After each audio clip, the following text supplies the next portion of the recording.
Okay, welcome to the slightly late online lecture for week 8. Going to pick up where we left off discussing EMS, so a little bit more applied in this little online lecture. Going to also discuss some of the criticisms and critiques of EMS, try and give you a slightly more critical perspective, so get a sense through the examples that we'll show later on in the YouTube clips what EMS has been able to achieve for particular organisations, but also just to also critique, I guess, the way that learning and continuous improvement is structured in that EMS cycle that we looked at, which I'll again recap. So just to begin with, important to remember throughout our discussion of EMS that it is a voluntary system that is implemented to manage environmental impacts of the operations of an organisation. So again, not only in select cases would an organisation be required to implement an EMS, and that's usually when they've breached some regulation. But there are, I guess, ways that policy can influence an organisation to adopt an EMS without necessarily regulating it directly. So one of the common ways that this can happen is whether it's directly a policy setting or just a change in the market, that when the cost of raw materials or resources increases, so say things like timber, for example, then it makes financial sense to use that resource in your production processes much more conservatively to for example, utilize as much of a saw log as possible in the making of furniture, floorboards, other building materials, those types of things. So in some cases, the government might have a regulatory role in increasing the price of raw materials. Another way that the government can directly influence this type of indirect adoption of EMS might be taxing waste disposal. So, for example, motor mechanics have certain processes that they're required to follow by law for disposal of used oil, engine oil, for example. And that is quite an expensive process because it is a very strictly governed disposal, I guess, process in terms of both transportation of used oil and disposal. So actually having an expensive waste disposal process as mandated can make the implementation of an EMS more likely because people will be looking for ways to limit the amount of waste they have in the first place. Now, on the flip side, actually incentivizing EMS, now there's a number of government programs at various levels, from local to federal, not just in Australia, in fact there aren't too many in Australia at the moment, for trying to facilitate people's participation. So there might be grants for conducting an audit, and these can be, they might provide a grant to have a registered auditor to do an audit. And the examples that I'll link to later on in the YouTube clips are very much in this vein. So there was money provided by government to a particular organisation that had the role of encouraging businesses to take up EMSs. So you'll see how those worked. But also just the idea of supporting business to business knowledge sharing, things as simple as hosting those type of business networking events around a particular theme like EMS can be helpful too.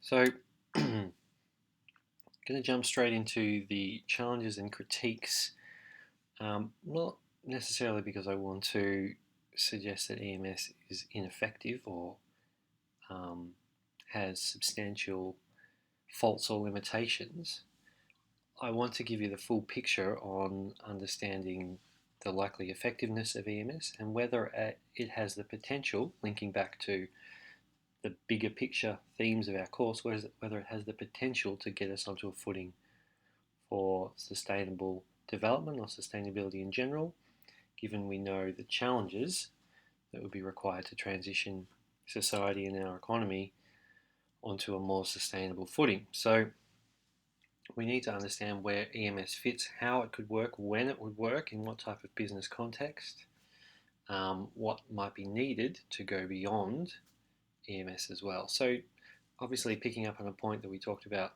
the week prior, one of the most consistent critiques of EMS is that it doesn't incentivize going beyond what is legislatively required by an organisation. So by setting adherence to existing policy as a key benchmark for EMS through things like the ISO 14001 accreditation, EMSs in general, they don't necessarily push organisations to be more creative, more resource efficient, more sustainable than is required by existing legislation. And this is one critique that I will touch on again in later weeks, is a very very technical and process orientated system of forms, of audits, of checking, of monitoring. Does it set up a very technical process that doesn't focus enough on what people do, think, how they act, their knowledge and experience, and again, the way we think about people and the social dimensions of EMS. We'll get more focused later on, but this overemphasis on the technical, and you could say that relates a little bit to our criticisms of EIA too. And the fact that this is not necessarily a critique of its voluntary status, but when you're talking about an EMS for an individual organisation or even an individual building or plant within an organisation, you're going to get so much variability in the effectiveness of the implementation of an EMS. It might come down to the manager of one plant is really keen to enhance sustainability, another one is not so keen. So you might have an identically devised EMS, which is being implemented very differently, based purely on the interests, or lack of interest of a particular manager. So, one thing I touched on last week is the fact that people might actually sign up to an EMS could reduce the external pressure from NGOs on them to clean up their act, which was demonstrated in pulp mills in Canada, that signing up to an EMS meant much less agitation around monitoring and I guess protesting what was seen as a lack of sustainability in particular pulp mills. Signing up to an EMS meant a lot of that calmed down, and the actual standards of the pulp mill slipped. So unanticipated outcomes can be common, and I want to expand on that a little bit, because EMS is voluntary. There is often a perception that those who are the most active in terms of pushing back against environmental regulation, those who are least interested, those who are creating the biggest impacts, they won't be interested. They won't engage thoroughly and honestly and ethically with an EMS process.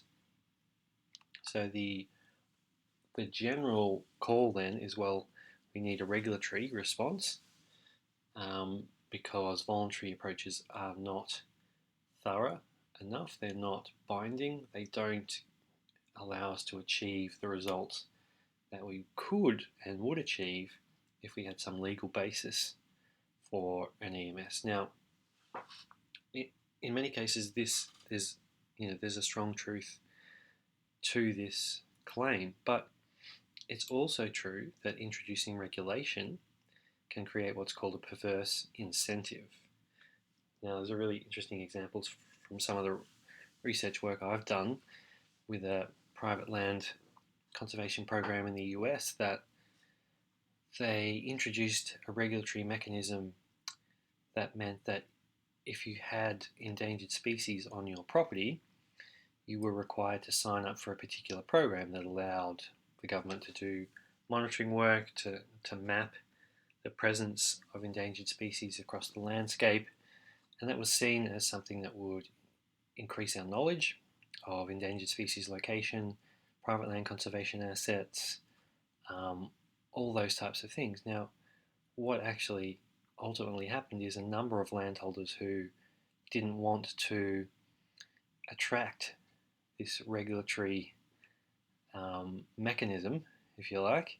They wanted nothing to do with this policy. They thought that this was a government attempt to interfere with their private land rights, and so they started to clear vegetation, because they were worried that they might actually have habitat for endangered species. So this program actually created this perverse incentive where people were clearing when previously they weren't clearing because they weren't worried about attracting a regulatory burden. So just a little example of the fact that you do need to very carefully consider what the implications of introducing a regulatory mechanism might be. Now, as boring and as repetitive as it is, that often means an active and thorough public participation process in devising and implementing policy. So to continue on in this vein, I did mention this last week, so I won't spend too much time on it, but there can be multiple levels, departments, sectors within an organisation. If only one person or one sector takes ownership of an EMS, then are other sections of the organisation going to buy in? Everyone needs to have some level of responsibility or ownership. Do the actual employees understand what is intended? But just as importantly, if your customers don't know that you have an EMS, then they're not going to factor that into their purchasing habits. And that's an important one too. So if it's going to cost you slightly more to have an EMS, in terms of the sustainability initiatives that might generate, which means you have to raise the price of your product, if you don't tell your customers that that's why the price has risen and articulate what's actually gone into that process, then they're probably just as likely to purchase their products from somewhere else. So understanding your audience and how that might be affected is important. And the idea that an EMS might only cover a small segment of a business. So if there's thinking a little bit about life cycle assessment here, if most of the impacts in the production of a particular product happen at the extraction phase or at the waste disposal phase, then how much influence does having an EMS in the production phase actually have in the overall sustainability of a product? And that's really important to keep in mind, and something that we are seeing now with the revisions to standards, EMS standards like ISO 14001, an attempt to build in more sensitivity to upstream and downstream impacts, life cycle assessment, and holistic interactions. And we'll talk more about that in subsequent weeks. But I think this is kind of getting towards perhaps the kind of key idea I really want you to reflect on through as a result of this lecture is this idea that some of our greatest environmental challenges will need to go beyond incremental improvement of existing systems or products. They may ultimately have to be replaced or perhaps no longer actually made. So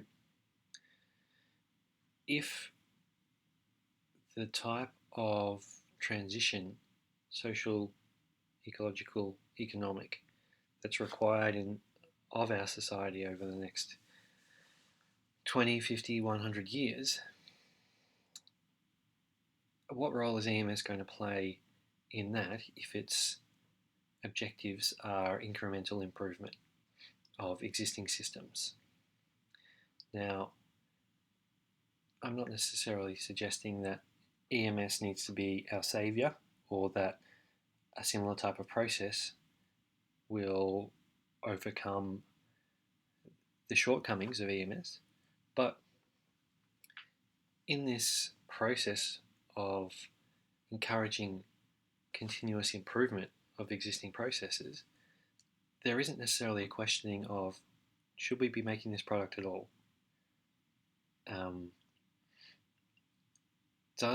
Is this business or this sector something that is likely to be around in 20 to 30 years? Should we be sourcing materials, from their current location for use in this particular production system? Could those raw materials, or should those raw materials, be used for something else that is deemed to be of greater societal benefit? So these type of questions aren't addressed by EMS, right? So I just want to put EMS in a context for understanding whether it is indeed needed. It's not what we're not necessarily going to achieve large-scale change through EMS, but we will achieve a raising of awareness of environmental issues and their need to be considered in production processes. And through that, we are able to contribute to social and cultural change in terms of encouraging the need for environmental considerations in business, in organisations, in production processes. And so we will be able to contribute to transitions towards a more sustainable footing. So it's not to say that EMS can't do that, but alone, it's not going to transition organisations and businesses away from processes that we deem to be potentially unnecessary in the longer term. So you can think about this in terms of like a lock-in. So technological lock-in is perhaps what it's most commonly called. That encouraging continual improvement alone can lock us in to business as usual. It actually stifles opportunities for substantial and radical change, therefore making the pace of change slow, as I mentioned. EMS then becomes just another routine part of production processes, along with quality control, OH&S, those types of things. Again, a very technical, standardized process, and perhaps not conducive to substantial change. Now, when we look at the continuous improvement cycle, the plan, do, check, act cycle, it is a single loop, right? Now, when we look at this top figure here, it's a single loop learning cycle.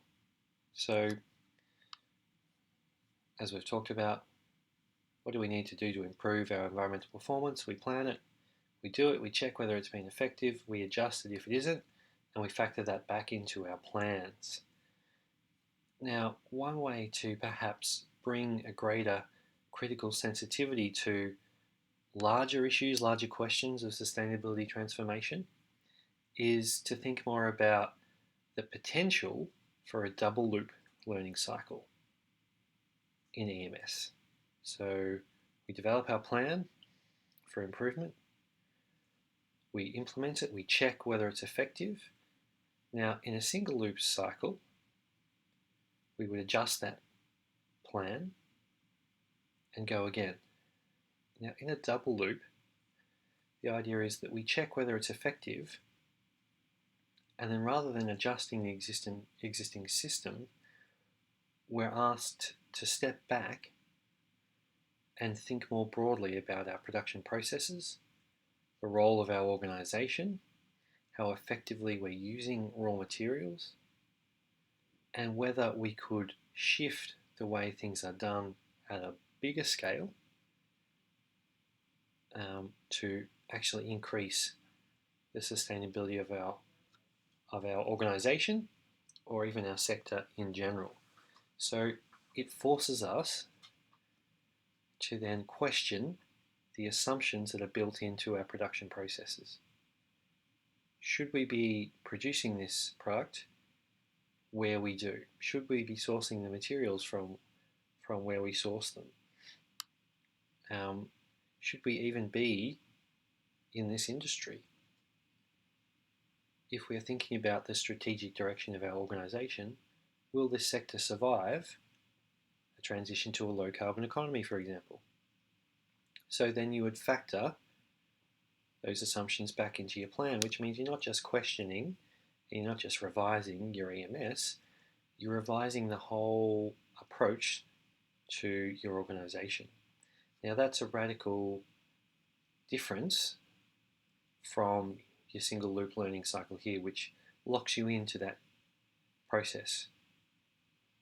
Okay, so something to keep in mind and something we'll talk more about, but it is one way of thinking slightly differently about the role of EMS. Now, I won't talk too much about this because it's going on for a little while here, but I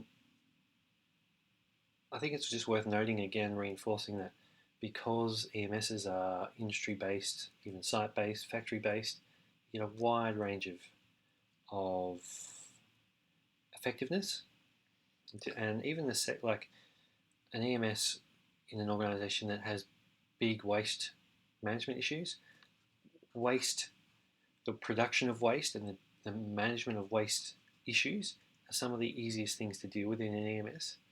You can get big substantial gains, and you'll see that in the videos. So sometimes even depending on what the primary issue is will depend on how effective an EMS is. And also, I talked about last time, the cost can be substantial. So in the UK, less than 1% of small to medium-sized businesses have a formal or accredited EMS. And some of the key reasons cited for that is that for small businesses in particular, customers rarely demand improved environmental performance. They see small business as struggling to make ends meet, as being community orientated already, and that to ask of them to be also environmentally conscious is a step too far, and that it should be the big businesses that are made to deal with those issues. Also, the general consensus is that small business has small impacts. Obviously, that doesn't address the fact that the cumulative impacts of all those small businesses will be large, but there isn't necessarily a customer-driven focus of EMS in small to medium-sized enterprises. So that's quite interesting to reflect on for your coming audits. So I won't play these through this recording because it'll mean things go for longer and the file will be even bigger. But I've got 3 examples of EMSs implemented at different organisations here. They only go for a couple of minutes each. I want you to have a bit of a look, and then I've got a few questions for you to reflect on afterwards. So I'll put the slides up separately so you can just copy the links. But have a bit of a watch now, and then come back to the recording to review the questions. So here are the questions. Given that entering an EMS is a voluntary decision, what were some of the motives for the businesses in question? Were there any commonalities to the type of improvements that were achieved across these three different cases? And can we gain any general insights into the benefits or limitations of EMS from these examples? So, a bit of a chance to look over those questions, reflect on them in relation to the different organisations, even think about what environmental aspects do people seem to focus on. That might help to give you a bit of a sense of where the initial interest can come from for an organisation. Okay, so just some references at the end. Let's get back to the questions.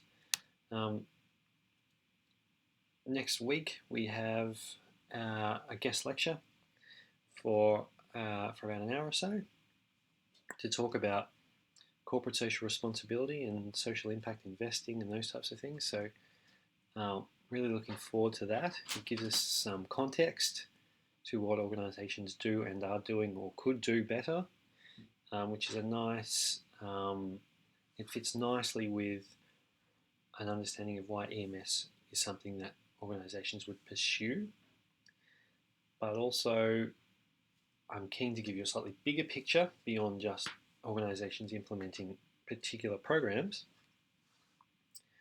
The idea that organisations can actually be, I guess, their sole purpose can be around doing social or ecological good. So good to reflect on those types of things too. And then we'll also discuss our coming environmental audits for our final assessment task. All right, thanks very much, guys, and I will see you on Monday. Cheers.